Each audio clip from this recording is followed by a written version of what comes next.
Bisnis owner yang usahanya itu jualin orang. Ya, jangan sampai kalian asal masuk ya, tahu-tahu di akhir sekian puluh juta, Oke. bahkan sampai 100. Assalamualaikum warahmatullahi wabarakatuh. Selamat datang di channel Hanafi Dwi Prayogi. Hari ini kita kedatangan tamu, adik saya, seorang bisnis owner sukses. Tanpa basa-basi kita sambut Mas lah. Selamat datang Mas lah. Selamat datang. Selamat datang. Terima kasih sudah diundang kakak saya ini. paling top pokoknya bisnis owner dari Ajib Darkah ya. Siap, Mas lah. Mas lah ini sosok bisnis owner yang cukup unik karena usahanya itu jualin orang. Aduh, ya ini jadi hook nih, jual orang nih.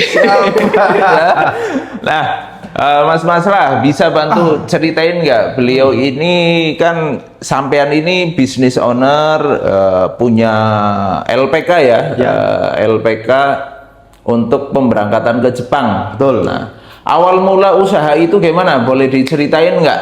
Oke, siap. Ya, awal mula ya kita terbentuk, kebetulan background saya itu kan waktu itu kerja di Jepang. Oke. Ya, selama 3 tahun di sana. Ya. Kenapa harus saya lama-lama di sana? Ya kan? Kenapa enggak orang-orang yang di sini kita kirimkan ke sana gitu? Oke. Ya, untuk merasakan juga. Ya. Toh dampaknya bukan cuma untuk diri sendiri, untuk lingkungan, karena mereka bisa cari modal lebih cepat gitu kan. Siap. Itu awal mulanya saya terbuka pikiran kenapa saya mengambil jalur bikin LPK seperti itu. Oke. Nah, di Cilacap pun LPK cukup merebak. Iya. Seperti itu. Ya, saya juga mencoba peruntungan di situ. Oke. Nama LPK Mas lah apa nih? Siap. Namanya Mauri. Oke, Mauri. Artinya apa Mauri? Ya, Mauri itu cahaya baru. Oh, cahaya baru. I see. Jadi harapannya ada peluang baru, cahaya baru ya untuk Mas lah pribadi atau mungkin untuk siapapun yang masuk ke dalam LPK ini. Betul. Gitu ya. Betul. Oke, saya yakin pembuatan izin LPK ini kayaknya nggak semudah pembuatan izin usaha-usaha yang terlihat ya, yang terlihat seperti UMKM. Ini izinnya kayaknya agak sedikit rumit. Nah, selain izinnya yang cukup rumit juga, selain itu apa kendala-kendala awal-awal merintis bisnis LPK ini, Mas lah? Ya, namanya LPK kan tidak lepas dari kita mencari anak yang mau ke Jepang. Oke. Ya, dengan tantangan yaitu di Cilacap sudah lebih dari 100 LPK yang cukup padat. Oh, banyak banget ya. Cukup padat. Nah, tantangan pertama ya pasti itu. Kita cari anak ya yang mau kerja di Jepang, belajar di Jepang. Jadi nggak cuma kerja aja, belajar juga. Oke, ya.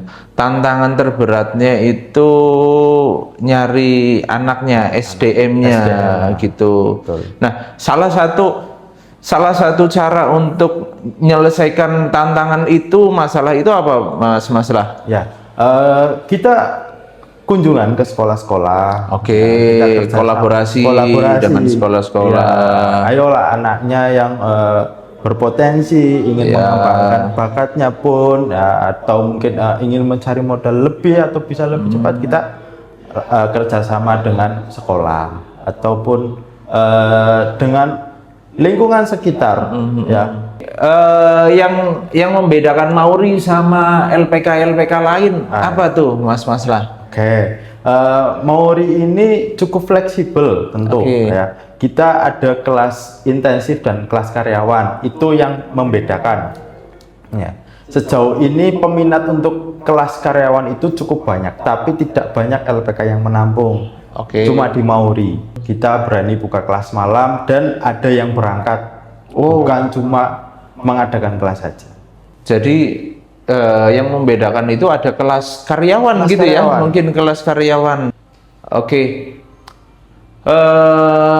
Saat ini Mauri itu ada di mana saja atau nerima dari mana saja, Mas lah, untuk anak-anak didiknya? Oke, jadi Mauri itu kan kita terbuka untuk wilayah di Cilacap, ya, untuk sekolah-sekolah di Cilacap. Oke. Bahkan sejauh ini kita sudah menerima dari Ngawi, ada dari Banjar, kemudian dari Kebumen juga ada.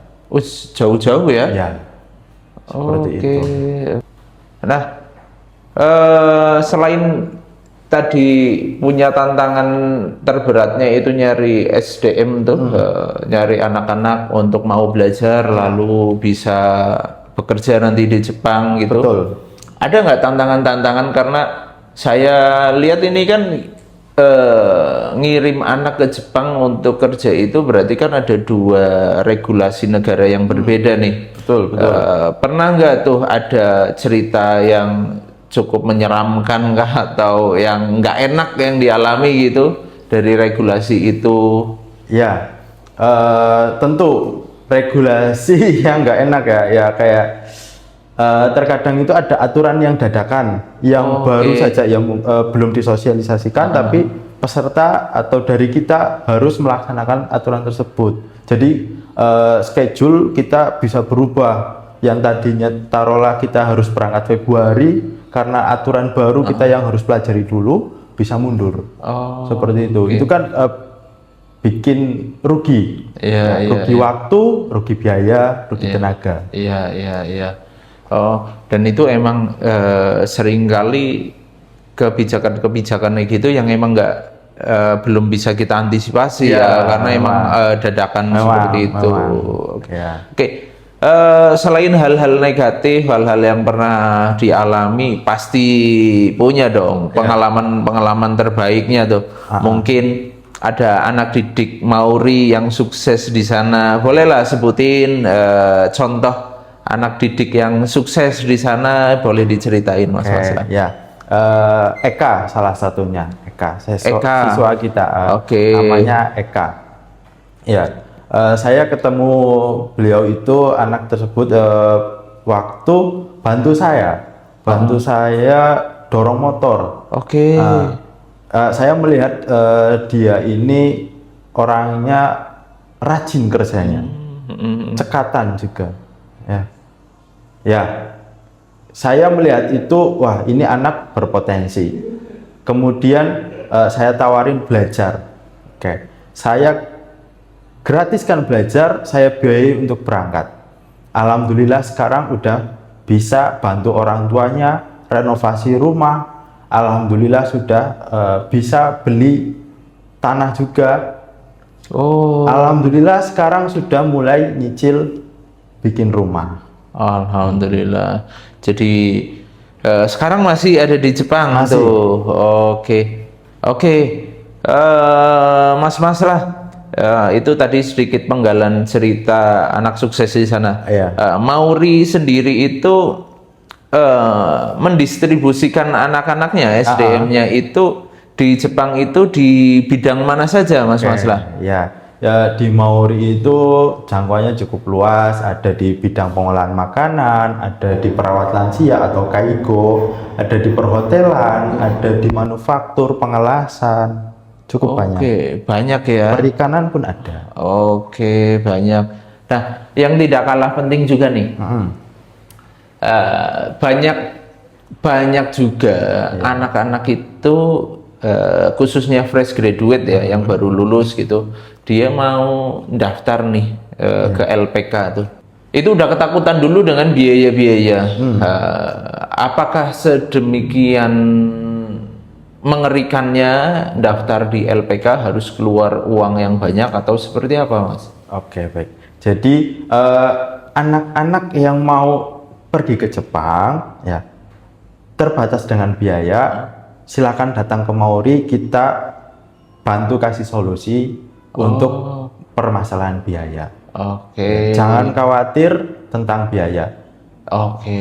Adapun kita nanti ada dana talang dan lain sebagainya, kita bicarakan.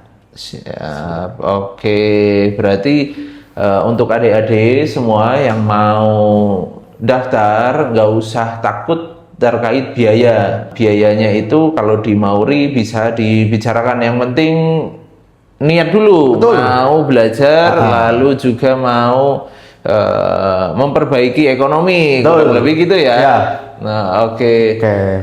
Lalu gini Mas, mungkin ada teman-teman kita yang terlalu jauh nih, tidak di Cilacap, mungkin terlalu jauh dan belum bisa untuk visit ke Cilacap untuk gabung ke LPK Mauri.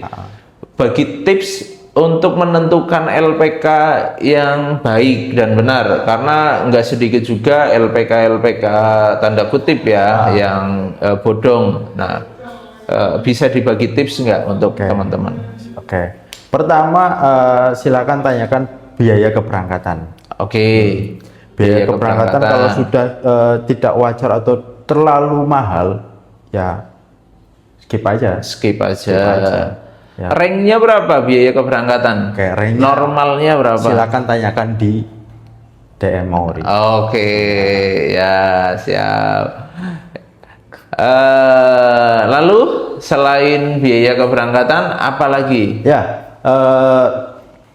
penempatan. Ya. Penempatan. Biasanya itu penempatannya di mana? Silakan sesuaikan dengan keinginan Anda, kayak gitu. Oh, bisa milih. Oh, bisa. Saya mau di Tokyo nih, gitu. Bisa. Oh, bisa. Bisa. Oke. Ya. Nah, makanya tanyakan dulu LPK tersebut biasanya itu penempatan di mana. Oke. Kalau mungkin tidak cocok, ya silakan bisa cari yang lain lagi. Iya, gitu. iya. Kemudian ada lagi biaya belajar. Beda dengan biaya keberangkatan. Tanyakan dulu biaya belajarnya berapa, kemudian fasilitasnya apa. Ya. Oke. Berarti biayanya itu nggak cuma pemberangkatan ya, ada biaya kursus ya. Betul. Kursus karena belajar bahasa. Betul. Belajar bahasa sama mungkin teknik keahlian apa mau di bidang apa nantinya. Betul. Oke, jadi beberapa poin itu yang harus dipegang untuk menentukan LPK yang betul-betul bonafit gitu ya. Betul. Oke. Ya, jangan sampai kalian asal masuk ya, tahu-tahu di akhir sekian puluh juta. Oke. Bahkan sampai 100 itu pun ada yang ada seperti ratusan. itu. Ya. Oke, berarti lebih baik di dealkan di awal. Betul. Ya, biar nanti tidak ada jebakan Batman ya. Betul. Gitu ya. Oke, Mas. Mas, sebelum sesi ini berakhir, saya minta tipsnya dong untuk adik-adik kita, teman-teman kita yang di luar sana belum berani menjadi entrepreneur, belum mendapatkan pekerjaan. Langkah-langkahnya gimana, Mas lah? Oke, mana? Jangan takut gagal, ya. Jangan takut gagal. Jangan takut gagal, jangan takut rugi. Oke. Ya. Pengalaman itu ilmu yang paling berharga. Oke, cakep. Seperti itu kata-kata dari Mas hari ini. Thank you sudah nonton. Banyak peluang, banyak pilihan. Ya.